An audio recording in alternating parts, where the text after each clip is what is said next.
très vite. Vous m'avez dit sur les prénoms, est-ce que vous êtes né en France, monsieur Boudjel? Oui. Donc vous êtes né avant 1993, j'imagine. Malheureusement, oui. Donc, vous voyez, si vos parents avaient respecté la loi, vous n'auriez pas dû vous appeler Mourad, car c'était interdit par la loi avant 1993. Vos parents n'ont pas respecté la loi. Et ils ne sont pas les seuls. Et vous l'avez dit. Bah, je vous le dis, je vous le signale. Et en plus, vous avez dit vous-même que ça avait été un handicap. Donc, vous voyez, moi, ce que je veux, c'est la mesure la plus antiraciste du monde, c'est ne pas donner d'handicap à tous les enfants. Attendez, je réponds parce que vous avez fait un long développement. Deuxièmement, vous dites, ne vous inquiétez pas, il n'y a pas de grand remplacement. Moi, j'estime qu'il y en a un. Pourquoi? Pour une raison simple. C'est que, vous savez, moi, je ne suis pas, contrairement à ce que vous avez dit, une notion arienne de la France. Culturelle. Vous avez dit culturelle arienne. Oui. Ça serait ridicule. Je viens de la même région que vous.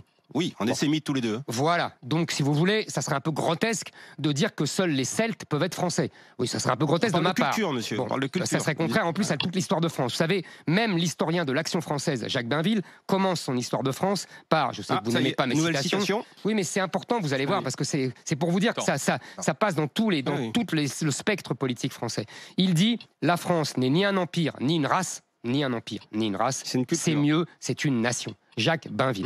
Donc vous voyez, c'est une nation. Sauf que il faut, pour unifier cette nation, il faut des repères culturels communs. Les prénoms en sont un. Quand vous dites qu'il n'y a pas de remplacement, pourquoi je parle de grand remplacement? Non pas par racisme, non pas parce que j'estime que par essence, les musulmans ne peuvent pas être français, je ne le pense pas. Je pense au contraire que, comme moi, mes parents se sont assimilés, évidemment que les musulmans le peuvent. Pourquoi vous dites les musulmans et pas les arabes? Laissez-moi parler, je vous en prie, vous avez parlé longuement. Il va terminer parce que sinon on n'a pas le temps. Je dis simplement qu'aujourd'hui, dans d'innombrables banlieues, on ne vit plus à la française. La France a été chassée.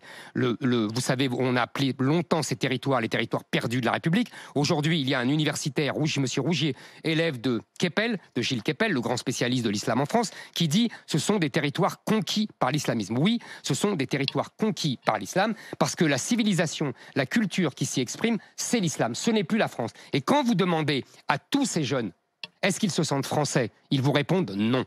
Quand vous leur demandez, est-ce que la charia est plus importante que la République? Majoritairement, ils vous répondent oui. Vous avez des sondages là-dessus? J'ai des sondages, tant que vous voulez. Institut Montaigne, etc. Mais il y en a à foison, monsieur Moulblad. Je vous assure, il suffit de se pencher pour le voir. Et donc j'estime, oui, que ces gens-là refusent l'assimilation et que donc, ils veulent imposer une autre culture, une autre civilisation sur le sol français. Est-ce que vous êtes capable de dire qu'aujourd'hui, l'immense majorité, parce que vous parlez toujours des problèmes, vous parlez jamais de l'apport énorme d'une immense majorité d'une immigration d'origine. Est-ce que vous êtes capable de dire aujourd'hui qu'il y a énormément une majorité d'enfants d'immigrés qui se sont intégrés au pays et qui participent à la richesse de ce pays? L'immigration est une chance pour la France. Je pense que la France est une chance pour beaucoup d'immigrés. Mais l'immigration n'est plus une chance pour la France depuis longtemps.